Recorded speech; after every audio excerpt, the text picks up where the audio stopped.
The Adventures of Tom Sawyer, by Mark Twain. Chapter 21.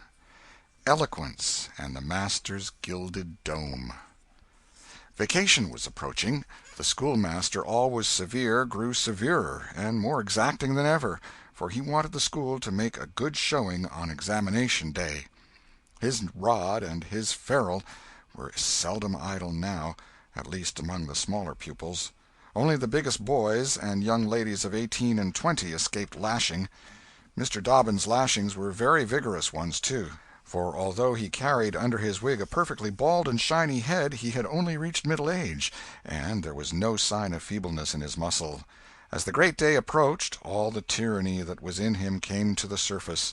He seemed to take a vindictive pleasure in punishing the least shortcomings. The consequence was that the smaller boys spent their days in terror and suffering, and their nights in plotting revenge. They threw away no opportunity to do the master a mischief, but he kept ahead all the time.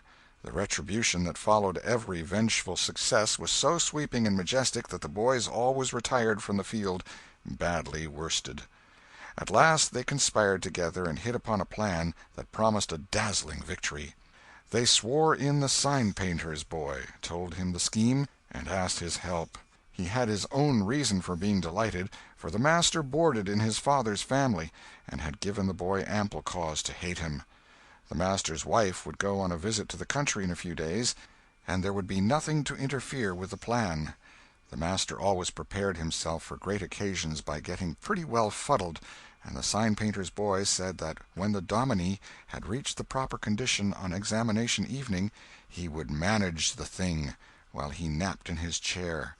Then he would have him awakened at the right time and hurried away to school. In the fullness of time the interesting occasion arrived. At 8 in the evening the schoolhouse was brilliantly lighted, and adorned with wreaths and festoons of foliage and flowers. The master sat throned in his great chair upon a raised platform with his blackboard behind him. He was looking tolerably mellow. 3 rows of benches on each side and 6 rows in front of him were occupied by the dignitaries of the town and by the parents of the pupils. To his left, back of the rows of citizens, was a spacious temporary platform upon which were seated the scholars who were to take part in the exercises of the evening. Rows of small boys, washed and dressed to an intolerable state of discomfort, rows of gawky big boys, snowbanks of girls and young ladies clad in lawn and muslin and conspicuously conscious of their bare arms, their grandmother's ancient trinkets, their bits of pink and blue ribbon, and the flowers in their hair. All the rest of the house was filled with non-participating scholars. The exercises began. A very little boy stood up and sheepishly recited, "You'd scarce expect one of my age to speak in public on the stage," etc., accompanying himself with the painfully exact and spasmodic gestures which a machine might have used, supposing the machine to be a trifle out of order. But he got through safely, though cruelly scared, and got a fine round of applause when he made his manufactured bow and retired. A little shamefaced girl lisped, "Mary had a little lamb," etc., performed a compassion-inspired curtsy, got her meed of applause, and sat down flushed and happy. Tom Sawyer stepped forward with conceited confidence, and soared into the unquenchable and indestructible "Give me liberty or give me death" speech, with fine fury and frantic gesticulation, and broke down in the middle of it. A ghastly stage fright seized him, his legs quaked under him, and he was like to choke. True, he had the manifest sympathy of the house, but he had the house's silence, too, which was even worse than its sympathy. The master frowned, and this completed the disaster. Tom struggled a while, and then retired utterly defeated. There was a weak attempt at applause, but it died early. "The boy stood on the burning deck" followed. Also, "The Assyrian came down," and other declamatory gems. Then there were reading exercises and a spelling fight. The meager Latin class recited with honor. The prime feature of the evening was in order now, original compositions by the young ladies. Each in her turn stepped forward to the edge of the platform, cleared her throat, held up her manuscript tied with dainty ribbon, and proceeded to read, with labored attention to expression and punctuation. The themes were the same that had been illuminated upon similar occasions by their mothers before them, their grandmothers, and doubtless all their ancestors in the female line clear back to the Crusades.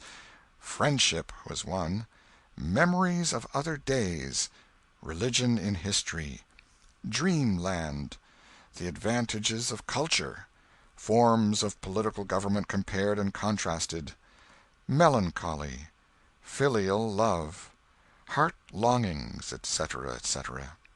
A prevalent feature in these compositions was a nursed and petted melancholy. Another was a wasteful and opulent gush of fine language. Another was a tendency to lug in by the ears particularly prized words and phrases until they were worn entirely out, and a peculiarity that conspicuously marked and marred them was the inveterate and intolerable sermon that wagged its crippled tail at the end of each and every one of them. No matter what the subject might be, a brain-racking effort was made to squirm it into some aspect or other that the moral and religious mind could contemplate with edification. The glaring insincerity of these sermons was not sufficient to compass the banishment of the fashion from the schools, and it is not sufficient today.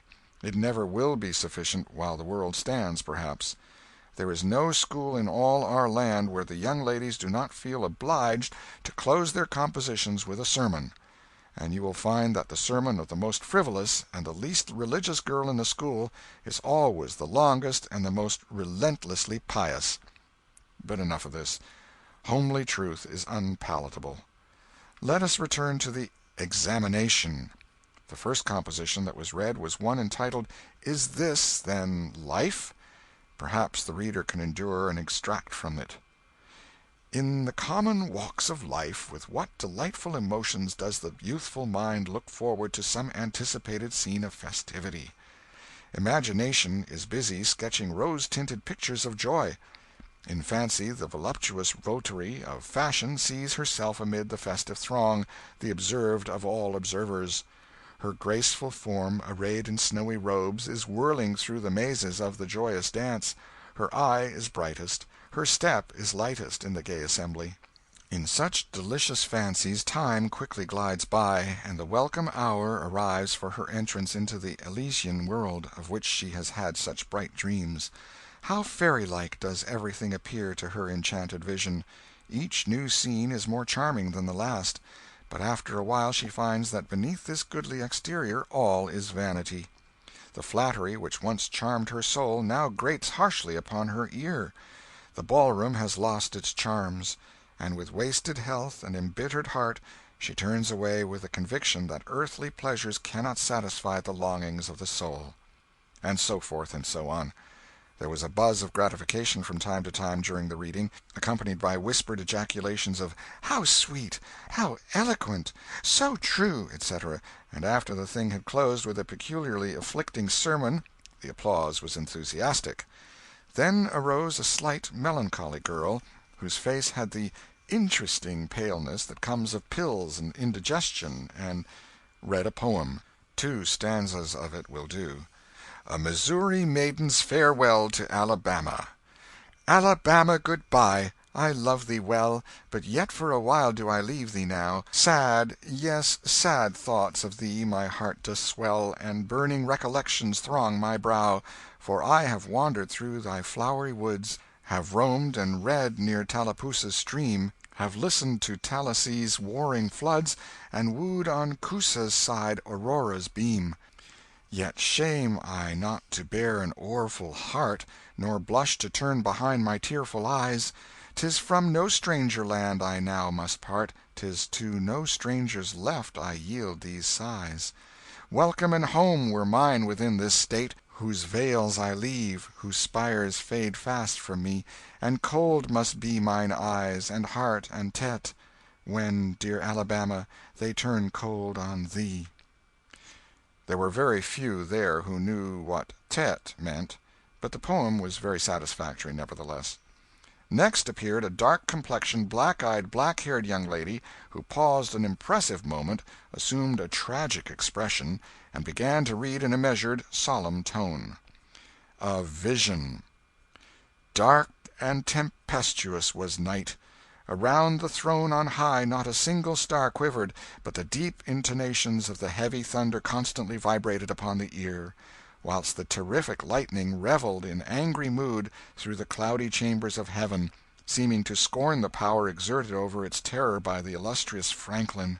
Even the boisterous winds unanimously came forth from their mystic homes, and blustered about as if to enhance by their aid the wildness of the scene.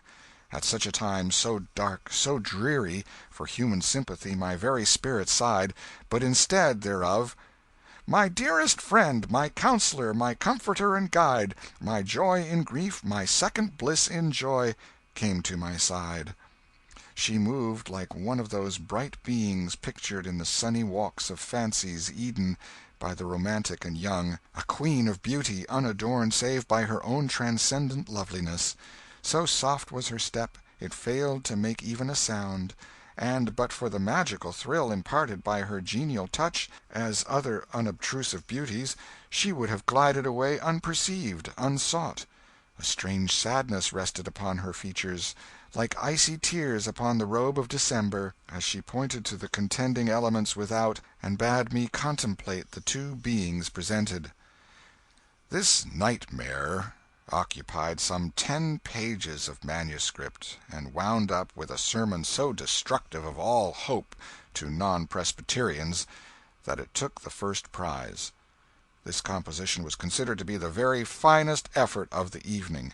The mayor of the village, in delivering the prize to the author of it, made a warm speech in which he said that it was by far the most eloquent thing he had ever listened to, and that Daniel Webster himself might well be proud of it. It may be remarked in passing that the number of compositions in which the word "beauteous" was overfondled, and human experience referred to as "life's pages," was up to the usual average. Now the master, mellow almost to the verge of geniality, put his chair aside, turned his back to the audience, and began to draw a map of America on the blackboard, to exercise the geography class upon. But he made a sad business of it with his unsteady hand, and a smothered titter rippled over the house. He knew what the matter was, and set himself to right it. He sponged out lines and remade them, but he only distorted them more than ever, and the tittering was more pronounced. He threw his entire attention upon his work now, as if determined not to be put down by the mirth. He felt that all eyes were fastened upon him. He imagined he was succeeding, and yet the tittering continued. It even manifestly increased, and well it might. There was a garret above, pierced with a scuttle over his head, and down through this scuttle came a cat, suspended around the haunches by a string. She had a rag tied about her head and jaws to keep her from mewing. As she slowly descended, she curved upward and clawed at the string. She swung downward and clawed at the intangible air. The tittering rose higher and higher. The cat was within 6 inches of the absorbed teacher's head. Down, down, a little lower, and she grabbed his wig with her desperate claws, clung to it, and was snatched up into the garret in an instant with her trophy still in her possession. And how the light did blaze abroad from the master's bald pate, for the sign-painter's boy had gilded it. That broke up the meeting. The boys were avenged. Vacation had come. Note: the pretended compositions quoted in this chapter are taken without alteration from a volume entitled Prose and Poetry by a Western Lady, but they are exactly and precisely after the schoolgirl pattern, and hence are much happier than any mere imitations could be. End of chapter 21. Chapter 22. Huck Finn quotes Scriptures. Tom joined the new order of cadets of temperance, being attracted by the showy character of their regalia. He promised to abstain from smoking, chewing, and profanity as long as he remained a member. Now he found out a new thing, namely, that to promise not to do a thing is the surest way in the world to make a body want to go and do that very thing. Tom soon found himself tormented with a desire to drink and swear. The desire grew to be so intense that nothing but the hope of a chance to display himself in his red sash kept him from withdrawing from the order. 4th of July was coming, but he soon gave that up. gave it up before he had worn his shackles over 48 hours, and fixed his hopes upon old Judge Fraser, Justice of the Peace, who was apparently on his deathbed and would have a big public funeral, since he was so high an official. During 3 days Tom was deeply concerned about the judge's condition and hungry for news of it. Sometimes his hopes ran high, so high that he would venture to get out his regalia and practice before the looking-glass. But the judge had a most discouraging way of fluctuating. At last he was pronounced upon the mend, and then convalescent. Tom was disgusted, and felt a sense of injury, too. He handed in his resignation at once, and that night the judge suffered a relapse and died. Tom resolved that he would never trust a man like that again. The funeral was a fine thing. The cadets paraded in a style calculated to kill the late member with envy. Tom was a free boy again, however. There was something in that. He could drink and swear now, but found to his surprise that he did not want to. The simple fact that he could took the desire away and the charm of it. Tom presently wondered to find that his coveted vacation was beginning to hang a little heavily on his hands. He attempted a diary, but nothing happened during 3 days, and so he abandoned it. The first of all the negro minstrel shows came to town, and made a sensation. Tom and Joe Harper got up a band of performers and were happy for 2 days. Even the glorious Fourth was in some sense a failure, for it rained hard, there was no procession in consequence, and the greatest man in the world, as Tom supposed, Mr. Benton, an actual United States Senator, proved an overwhelming disappointment, for he was not 25 feet high, nor even anywhere in the neighborhood of it. A circus came. The boys played circus for 3 days afterward in tents made of rag carpeting. Admission, 3 pins for boys, 2 for girls, and then circusing was abandoned. A phrenologist and a mesmerizer came, and went again, and left the village duller and drearier than ever. There were some boys' and girls' parties, but they were so few and so delightful that they only made the aching voids between ache the harder. Becky Thatcher was gone to her Constantinople home to stay with her parents during vacation, so there was no bright side to life anywhere. The dreadful secret of the murder was a chronic misery. It was a very cancer for permanency and pain. Then came the measles. During 2 long weeks Tom lay a prisoner, dead to the world and its happenings. He was very ill. He was interested in nothing. When he got upon his feet at last and moved feebly downtown, a melancholy change had come over everything and every creature. There had been a revival, and everybody had got religion, not only the adults but even the boys and girls. Tom went about hoping against hope for the sight of one blessed sinful face, but disappointment crossed him everywhere. He found Joe Harper studying a Testament, and turned sadly away from the depressing spectacle. He sought Ben Rogers, and found him visiting the poor with a basket of tracts. He hunted up Jim Hollis, who called his attention to the precious blessing of his late measles as a warning. Every boy he encountered added another ton to his depression, and when, in desperation, he flew for refuge at last to the bosom of Huckleberry Finn, and was received with a scriptural quotation, his heart broke, and he crept home and to bed, realizing that he alone of all the town was lost forever and forever. And that night there came on a terrific storm, with driving rain, awful claps of thunder, and blinding sheets of lightning. He covered his head with his bedclothes and waited in a horror of suspense for his doom, for he had not the shadow of a doubt that all this hubbub was about him. He believed he had taxed the forbearance of the powers above to the extremity of endurance, and that this was the result. It might have seemed to him a waste of pomp and ammunition to kill a bug with a battery of artillery, but there seemed nothing incongruous about the getting up such an expensive thunderstorm as this to knock the turf from under an insect like himself. By and by the tempest spent itself and died without accomplishing its object.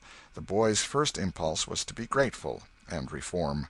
His second was to wait, for there might not be any more storms. The next day the doctors were back. Tom had relapsed. The 3 weeks he spent on his back this time seemed an entire age. When he got abroad at last, he was hardly grateful that he had been spared, remembering how lonely was his estate, how companionless and forlorn he was. He drifted listlessly down the street and found Jim Hollis acting as judge in a juvenile court that was trying a cat for murder. in the presence of her victim, a bird. He found Joe Harper and Huck Finn up an alley eating a stolen melon. Poor lads, they, like Tom, had suffered a relapse. End of Chapter 22. Chapter 23. The Salvation of Muff Potter. At last the sleepy atmosphere was stirred, and vigorously. The murder trial came on in the court. It became the absorbing topic of village talk immediately. Tom could not get away from it. Every reference to the murder sent a shudder to his heart, for his troubled conscience and fears almost persuaded him that these remarks were put forth in his hearing as feelers. He did not see how he could be suspected of knowing anything about the murder, but still he could not be comfortable in the midst of this gossip. It kept him in a cold shiver all the time. He took Huck to a lonely place to have a talk with him. It would be some relief to unseal his tongue for a little while, to divide his burden of distress with another sufferer.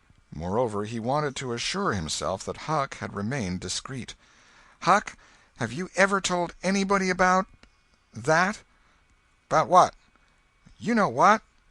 "Oh, course I haven't." "Never a word?" "Never a solitary word, so help me. What makes you ask?" "Well, I was afeard." "Why, Tom Sawyer, we wouldn't be alive 2 days if that got found out. You know that." Tom felt more comfortable. After a pause, "Huck, they couldn't anybody get you to tell, could they?" "Get me to tell? Why, if I wanted that half-breed devil to drown me, they could get me to tell. They ain't no different way." "Well, that's all right, then. I reckon we're safe as long as we keep mum. But let's swear again, anyway. It's more surer." "I'm agreed." So they swore again with dread solemnities. "What is the talk around, Huck? I've heard a power of it." "Talk? Well, it's just Muff Potter, Muff Potter, Muff Potter all the time. It keeps me in a sweat, constant, so's I want to hide somewheres. That's just the same way they go on round me. I reckon he's a goner. Don't you feel sorry for him sometimes?" "Most always, most always. He ain't no account, but then he ain't ever done anything to hurt anybody. Just fishes a little, to get money to get drunk on, and loafs around considerable." "But, Lord, we all do that. Leastways most of us. Preachers and such like. But he's kind of good. He give me half a fish once, when there weren't enough for 2. And lots of times he's kind of stood by me when I was out of luck." "Well, he's mended kites for me, Huck, and knitted hooks onto my line. I wish we could get him out of there." "My, we couldn't get him out, Tom, and besides, 'twouldn't do any good. They'd catch him again." "Yes, so they would. But I hate to hear 'em abuse him so like the dickens when he never done—that." "I do too, Tom. Lord, I hear 'em say he's the bloodiest looking villain in this country, and they wonder he wasn't ever hung before."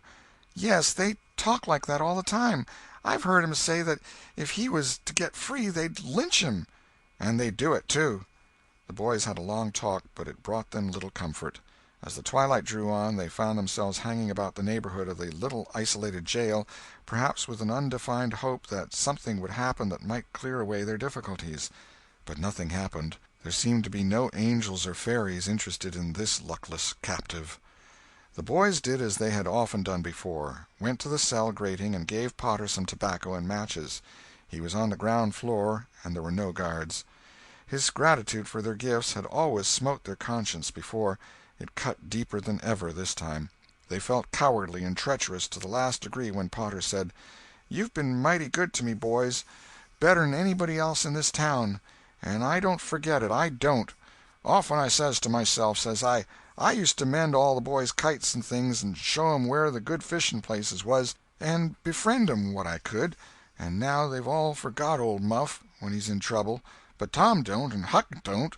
They don't forget him, says I, and I don't forget them. Well, boys, I done an awful thing.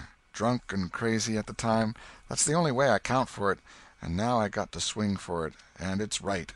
Right, and best, too, I reckon. I hope so, anyway. Well, we won't talk about that. I don't want to make you feel bad. You've befriended me. But what I want to say is, don't you ever get drunk. Then you won't ever get here. Stand a little further west, so that's it. It's a prime comfort to see faces that's friendly when a body's in such a muck of trouble, and there don't none come here but yourn.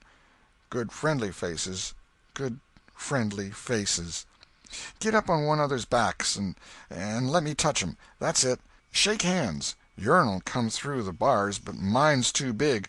Little hands and weak, and they've helped Muff Potter a power, and they'd help him more if they could." Tom went home miserable, and his dreams that night were full of horrors. The next day and the day after he hung about the courtroom, drawn by an impossible, irresistible impulse to go in, but forcing himself to stay out. Huck was having the same experience. They studiously avoided each other. Each wandered away from time to time, but the same dismal fascination always brought them back presently. Tom kept his ears open when idlers sauntered out of the courtroom, but invariably heard distressing news. The toils were closing more and more relentlessly around poor Potter. At the end of the second day the village talk was to the effect that Injun Joe's evidence stood firm and unshaken, and that there was not the slightest question as to what the jury's verdict would be. Tom was out late that night, and came to bed through the window. He was in a tremendous state of excitement. It was hours before he got to sleep. All the village flocked to the courthouse the next morning, for this was to be the great day. Both sexes were about equally represented in the packed audience. After a long wait the jury filed in and took their places. Shortly afterward, Potter, pale and haggard, timid and hopeless, was brought in, with chains upon him, and seated where all the curious eyes could stare at him. No less conspicuous was Injun Joe, stolid as ever. There was another pause, and then the judge arrived and the sheriff proclaimed the opening of the court. The usual whisperings among the lawyers and gathering together of papers followed. These details and accompanying delays worked up an atmosphere of preparation that was as impressive as it was fascinating. Now a witness was called who testified that he found Muff Potter washing in the brook at an early hour the morning that the murder was discovered, and that he immediately sneaked away. After some further questioning, counsel for the prosecution said, "Take the witness." The prisoner raised his eyes for a moment, but dropped them again when his own counsel said, "I have no questions to ask him." The next witness proved the finding of the knife near the corpse. Counsel for the prosecution said, "Take the witness." "I have no questions to ask him," Potter's lawyer replied. A third witness swore he had often seen the knife in Potter's possession. "Take the witness." Counsel for Potter declined to question him. The faces of the audience began to betray annoyance. Did this attorney mean to throw away his client's life without an effort? Several witnesses deposed concerning Potter's guilty behavior when brought to the scene of the murder. They were allowed to leave the stand without being cross-questioned. Every detail of the damaging circumstances that occurred in the graveyard upon that morning, which all present remembered so well, was brought out by credible witnesses, but none of them were cross-examined by Potter's lawyer. The perplexity and dissatisfaction of the House expressed itself in murmurs and provoked a reproof from the bench.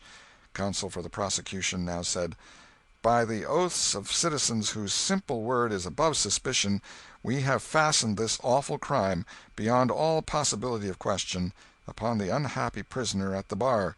We rest our case here." A groan escaped from poor Potter, and he put his face in his hands and rocked his body softly to and fro, while a painful silence reigned in the courtroom. Many men were moved, and many women's compassion testified itself in tears. Counsel for the defense rose and said, "Your Honor, in our remarks at the opening of this trial we foreshadowed our purpose to prove that our client did this fearful deed while under the influence of a blind and irresponsible delirium produced by drink. We have changed our mind. We shall not offer that plea." Then to the clerk, "Call Thomas Sawyer." A puzzled amazement awoke in every face in the house, not even excepting Potter's. Every eye fastened itself with wondering interest upon Tom as he rose and took his place upon the stand. The boy looked wild enough, for he was badly scared. The oath was administered. "Thomas Sawyer, where were you on the 17th of June about the hour of midnight?" Tom glanced at Injun Joe's iron face, and his tongue failed him. The audience listened breathless, but the words refused to come.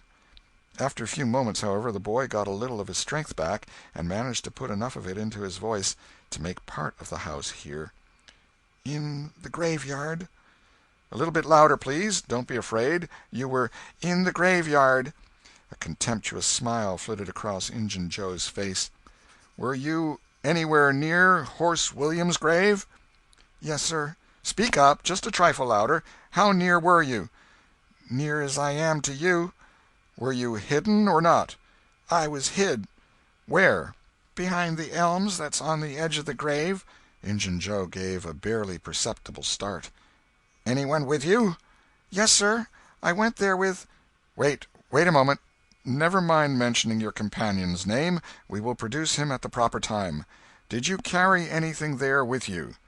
Tom hesitated and looked confused. "Speak out, my boy. Don't be diffident. The truth is always respectable. What did you take there?" "Only dead cat." There was a ripple of mirth which the court checked. "We will produce the skeleton of that cat. Now, my boy, tell us everything that occurred. Tell it in your own way. Don't skip anything, and don't be afraid." Tom began, hesitatingly at first, but as he warmed to his subject his words flowed more and more easily. In a little while every sound ceased but his own voice. Every eye fixed itself upon him. With parted lips and bated breath the audience hung upon his words, taking no note of time, wrapped in the ghastly fascination of the tale. The strain upon pent emotion reached its climax when the boy said: "And as the doctor fetched the board around and Muff Potter fell, Injun Joe jumped with a knife and—" Crash! Quick as lightning the half-breed sprang for a window, tore his way through all opposers, and was gone. Chapter 23